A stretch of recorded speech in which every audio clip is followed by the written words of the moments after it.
திருப்பரங்குன்றம் அப்படிங்கிறது வந்து திருப்பரங்குன்றம் தேவஸ்தானத்துக்கு சொந்தமான இடம். தர்காவுக்கு தான் திருப்பரங்குன்றம் மலை வந்து சொந்தம் அப்படின்னு சொல்ல முடியாது. நவாஸ்கனிங்கிற எம்பி என்றைக்கு திருப்பரங்குன்றத்துல போய் இறைச்சி எல்லாம் சாப்பிட்டு போட்டோ எடுத்து போட்டாரோ அன்னையில இருந்து இந்த இஷ்யூ வந்து தீப்பற்றி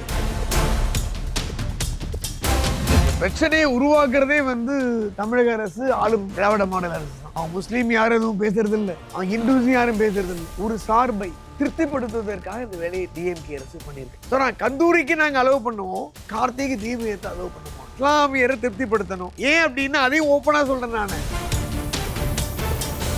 ஒரு நாள் தீபம் ஏத்துறதுனால என்ன ஒண்ணு வந்துட போகுது? நீங்க சொன்ன விஷயங்கள் எல்லாமே அபத்தம். Law and order, tempo of life affect காரணம் நீங்களா தான் இருக்க முடியும், நீங்க தான் உருவாக்க முடியும். பெரிய மாநில அரசு சட்டம் ஒழுங்கை பாதுகாக்க முடியல அப்படின்னு சொல்றதெல்லாம் ஏற்றுக்கொள்ள முடியும். சிறுபிள்ளைத்தனம் அப்படின்னு பல விஷயங்களை காட்டமாக தெரிவித்து தமிழக அரசின் மேல்முறையீட்டு மனுவை தள்ளுபடி பண்ணிட்டு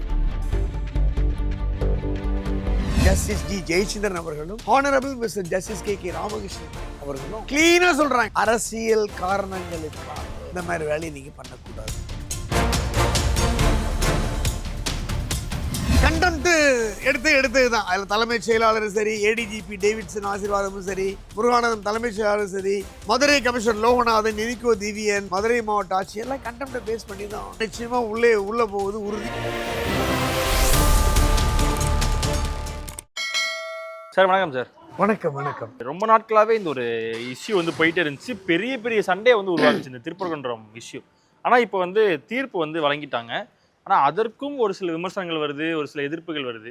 ஸோ இது என்ன ஆச்சு, இது எப்படி போயிட்டு இருக்கு இப்போ இந்த ஒரு தீர்ப்பானது? திருப்பரங்குன்றம் அப்படிங்கிறது வந்து திருப்பரங்குன்றம் தேவஸ்தானத்துக்கு சொந்தமான இடம். அது வக்கப்போர்டுக்கு சொந்தமான இடம் கிடையாது. அங்க ஒரு தர்காவை பிற்காலத்தில் ஏற்படுத்தியிருக்காங்களே ஒழிய தர்காவுக்கு தான் திருப்பரங்குன்றம் மலை வந்து சொந்தம் அப்படின்னு சொல்ல முடியாது. நானும் திருப்பரங்குன்றத்தில் பாலாஜி நகரில் குடியிருந்தேன். மதுரை அரசியல் சட்டக்கல்லூரியில் நான் பிஎல் படிக்கும் போது அங்கே தான் இருந்தேன். இதை பற்றி யாருக்குமே தெரியாது. இந்த நவாஸ்கனிங்கிற எம்பி என்றைக்கு திருப்பரங்குன்றத்தில் போய் இறைச்சி எல்லாம் சாப்பிட்டு ஃபோட்டோ எடுத்து போட்டாரோ அன்னையிலேருந்து இந்த இஷ்யூ வந்து தீப்பற்றி எரிகிறது. தர்கா இருக்கான்னு கூட தெரியாது யாருக்குமே. இப்போ வந்து அது தீபத்தூண். அங்கே வந்து தீபம் ஏற்றணும் அப்படின்னு ஹானரபிள் நீதியரசர் ஜி.ஆர். சுவாமிநாதன் அவர்கள், மிஸ்டர் ஜி.ஆர். சுவாமிநாதன் அவர்கள் வந்து உத்தரவிட்டார். ராமரவிக்குமாரோடைய பெட்டிஷன், அருண் சாமிநாதன் தான் அப்பீல் ஆனார். அதை வந்து அவங்க ஃபாலோ பண்ணலை. அதுக்கப்புறம் இப்படி கண்டெம்ட் போகுது. கண்டெம்ட்ல சிஏஎஸ்எஃப் வந்து மத்திய தொழில் பாதுகாப்பு படையோட போகணுன்னு 10 பேரோட போகணும் உத்தரவு போடுறாங்க. அதையும் ஃபாலோ பண்ணலை. அதை எடுத்து 2 நீதியரசர்கிட்ட போகிறாங்க. அது டிஸ்மிஸ் ஆகுது. அந்த இனிகோ திவ்யன், அந்த பழைய வீடியோ நீங்கள் இதோட போட்டிங்கன்னா தெரியும். இனிகோ திவ்யன் அந்த டிசி, நாங்கள் அயர் ஃபாரம் போகிறோம், கண்டெம்ட் தான் அங்கே பார்த்துக்குறோம் அப்படின்லாம் ரொம்ப தெனாவிட்டாக பேசுவார். அந்த லோகநாதன் சீனுக்கே வரல அன்னைக்கு, கமிஷனர் லோகநாதன். 2 நீதியரசர்கள் பெஞ்சுக்கு இந்த மனு போகிறது. ஏகப்பட்ட வாதங்கள், எல்லா வாத பிரதிவாதங்களையும் கேட்டு போத் சைட்ஸ் ஏர்டு ரைவல் கண்டென்ஷனை ஹியர் பண்ணிட்டு ஹானரபிள் நீதியரசர்கள் மிஸ்டர் ஜஸ்டிஸ் ஜி ஜெயச்சந்திரன் அவர்களும் honourable Mister Justice K Ramakrishnan அவர்களும் கிளீனாக சொல்கிறாங்க, பாயிண்ட் நம்பர் 1, அரசியல் காரணங்களுக்காக இந்த மாதிரி வேலையை நீங்கள் பண்ணக்கூடாது. நம்பர் 1, அது தீபத்தூண் தான். தர்காவுக்கு சொந்தமான வக்கப்போர்டுக்கெலாம் நீங்கள் ஆதாரத்தெல்லாம் நியமிக்கல, சொந்தமானது கிடையாது. சட்டம் ஒழுங்கு பாதிக்கப்படும் அப்படின்னு நீங்கன்னா ஒரு பூதத்தை கிளப்பிருக்கீங்க. அது பூதம். சட்டம் ஒழுங்கெல்லாம் பாதிக்கப்படுறதே அப்படிங்கிற கற்பனை அது. நீங்கள் காவல்துறை அதிகாரிகளும் ரெவென்யூ அதிகாரிகளும் சேர்ந்து செய்யப்பட்ட ஒரு விஷயம் அது. நீங்கள் தான் காரணமாகணும். சட்டம் ஒழுங்கை வந்து நீங்கள் லா அண்ட் ஆர்டர் வந்து அங்கே அஃபெக்ட் ஆகுது, law and order, tempo of life affect ஆகுது காரணம் நீங்களாக தான் இருக்க முடியும், நீங்கள் தான் உருவாக்க முடியும். ஒரு பெரிய மாநில அரசு, ஒரு ஆளும் கட்சி சட்டம் ஒழுங்கை பாதுகாக்க முடியல அப்படின்னு சொல்கிறதெல்லாம் ஏற்றுக்கொள்ள முடியாது. அந்த இடத்துல வந்து மாவட்ட ஆட்சியர் இன்ஸ்பெக்ட் பண்ணணும். தொழில் துறை கட்டுப்பாட்டில் இருக்குது. ஆர்கியாலஜிக்கல் சர்வே ஆஃப் இந்தியா அஃபீஷியல்ஸை டிஸ்கஸ் பண்ணி தேவஸ்தானத்துக்கு சொந்தமான இடம்னு நாங்கள் சொல்கிறோம். அங்கே போய் நீங்கள் தீபத்தை ஏற்றுங்க. அது தீபத்தூண் தான். ஒரு நாள் தீபம் ஏற்றுறதுனால என்ன ஒன்றும் வந்துட போது கிடையாது. Nothing shall happen. ஒரு பெரிய பெரும்பான்மையினர் இருக்கக்கூடிய இடத்துல ஒரு நாள் தீபம் ஏற்றத்தினால ஒன்றும் வந்துட போகுது கிடையாது. நீங்கள் சொன்ன விஷயங்கள் எல்லாமே அபத்தம், சிறுபிள்ளைத்தனம், துரதிருஷ்டவசமானது, பூதத்தை தான் கிளப்பியிருக்கீங்க நீங்கள் அப்படின்னு பல விஷயங்களை காட்டமாக தெரிவித்து தமிழக அரசின் மேல்முறையீட்டு மனுவை தள்ளுபடி பண்ணிட்டு தீபத்தை ஏற்றுங்கன்ட்டார். Subject over.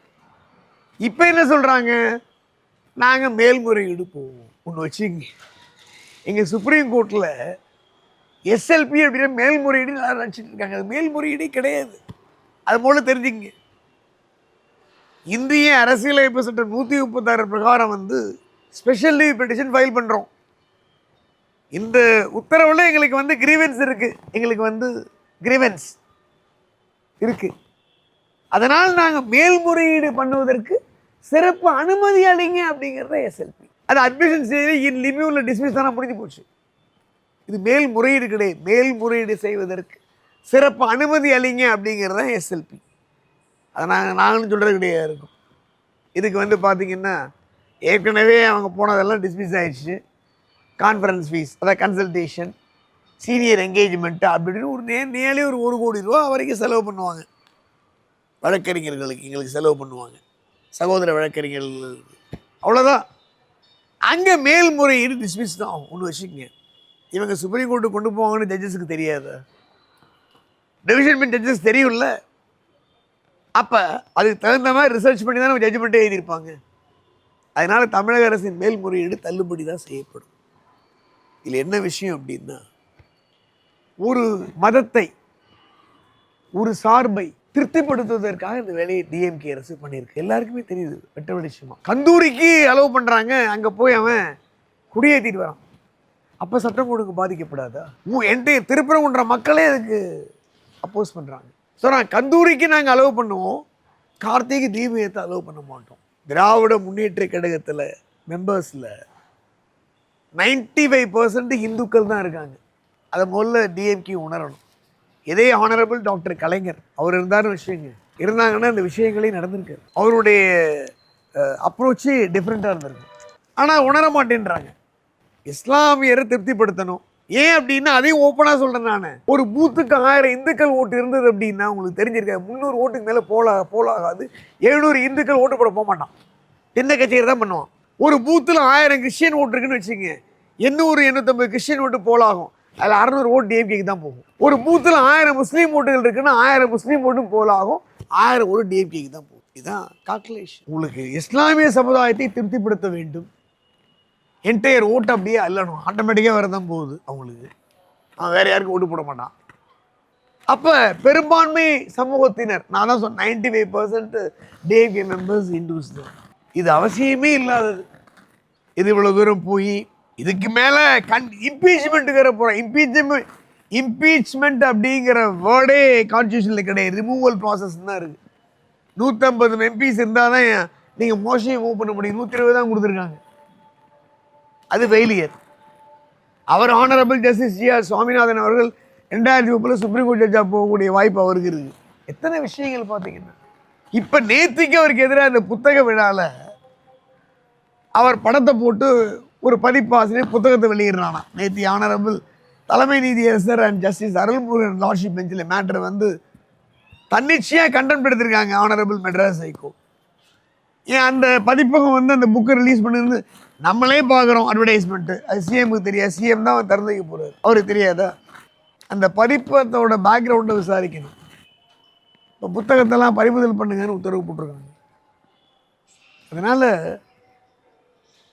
இப்போ இந்த பிரச்சனையை உருவாக்குறதே வந்து தமிழக அரசு, ஆளும் திராவிட முன்னேற்ற திராவிட மாடல் அரசு தான். அவன் முஸ்லீம் யாரும் எதுவும் பேசுறதில்லை, அவன் ஹிந்துஸும் யாரும் பேசுறதில்லை. ஸோ தீபத்துவம் அப்படிங்கிறது உறுதியளிக்கப்பட்டிருக்கிறது. அது தேவஸ்தானத்துக்கு தான் சொந்தமானதுன்னு ஆனரபிள் நீதியரசர்கள் Mister Justice G Jayachandran, Mister Justice honourable K Ramakrishnan உறுதிப்பட அவங்க சொல்லிட்டாங்க. இதுக்கு மேலே மேல்முறையீடும் அங்கே தள்ளுபடி தான் சுப்ரீம் கோர்ட்டில் ஆகும், எங்கள் சுப்ரீம் கோர்ட்டில், அதுதான் நிச்சயம். ஸோ அட்லீஸ்ட் வரக்கூடிய எலெக்ஷனை கருத்தில் கொண்டாவது மேல்முறையீடுக்கெல்லாம், அதாவது ஸ்பெஷல் லீவ் பெட்டிஷனுக்கெல்லாம் அவங்க போகாமல் தேவஸ்தானமே ஒரு தீபத்தை ஏற்றிட்டாங்கன்னா பிரச்சனை முடிஞ்சிடும். ஆனால் அவங்க பண்ண மாட்டாங்க. ஆனால் இப்போ கடந்த ஒரு 2 நாட்களுக்கு முன்னாடி கூட தர்காவில் வந்துட்டு இந்த சந்தனக்கூடு நிகழ்ச்சி ஒன்று நடந்துச்சு. அது எல்லாமே போயிட்டு தான் வந்துட்டு இருந்தாங்க. பெரும்பான்மை சமூகமான இந்துக்கு நாங்கள் அனுமதி கொடுக்க மாட்டோம், மைனாரிட்டிக்கு அனுமதி கொடுப்போன்றாங்க. கலைஞர் தான் எல்லாம் பண்ணவே மாட்டார். இதெல்லாம் அநியாயமாக இருக்குது, அக்கிரமமாக இருக்குது. திருப்பரங்குன்றம் முருகன் பாருங்கள், க்ளீனாக அவர் ஜெயிச்சு வந்துட்டு இருக்காரு. கண்டெம்ட்டு எடுத்தது தான். அதில் தலைமைச் செயலாளரும் சரி, ஏடிஜிபி டேவிட்சன் ஆசீர்வாதமும் சரி, டிஜிபியாக போயிருக்காரு. முருகானந்தம் தலைமைச் செயலாளரும் சரி, மதுரை கமிஷனர் லோகநாதன், எனிகோ திவ்யன், மதுரை மாவட்ட ஆட்சி எல்லாம் கண்டெம்ட்டை ஃபேஸ் பண்ணி தான் ஆகணும். கண்டெம்ட்லாம் அவன் நிச்சயமாக உள்ளே போகுது உறுதி. அவங்க டிசிப்ளினரி ஆக்ஷன் எடுக்கிறதுக்கு honourable is lordship Mister Justice G R சாமினா உத்தரவு போடுவார் நம்புகிறோம் நாங்கள். இது 2 தரப்பையும் அழைத்து பேசி தீர்க்க வேண்டிய விஷயத்தை இந்த அளவு பூதாகரமாக்கி தேர்தல் வரக்கூடிய நேரத்தில் இந்துக்களுடைய மனதில் ஒரு காயத்தை, ஒரு ஆறாத வடு வந்து திமுக அரசு ஏற்படுத்தியுள்ளது அப்படிங்கிறத என்னை போன்ற அலைக் மைண்டட் சுப்ரீம் கோர்ட் அட்வொகேட்ஸ் நாங்கள் அதை ஃபீல் பண்ணுறோம். வாட் டு டூ, என்ன செய்யறது சொல்லுங்கள். We can't say anything. இப்போ கடைசி இதுக்கு என்ன தீர்ப்பு கொடுத்தா மேல்முறையீடு தள்ளுபடி ஆகுங்க. அதுக்கப்புறம் அவங்க தீபத்தை ஏற்றாங்க ஆகணும். யாருக்கும் அளவு பொதுமக்கள் யாரும் போகக்கூடாதுன்ட்டாங்க. தேவஸ்தானே போய் தீபத்தை ஏற்றுறான்ட்டாங்க. போய் அவன் ஏற்ற வேண்டியது அதான் நடக்கும். Okay sir, thank you sir.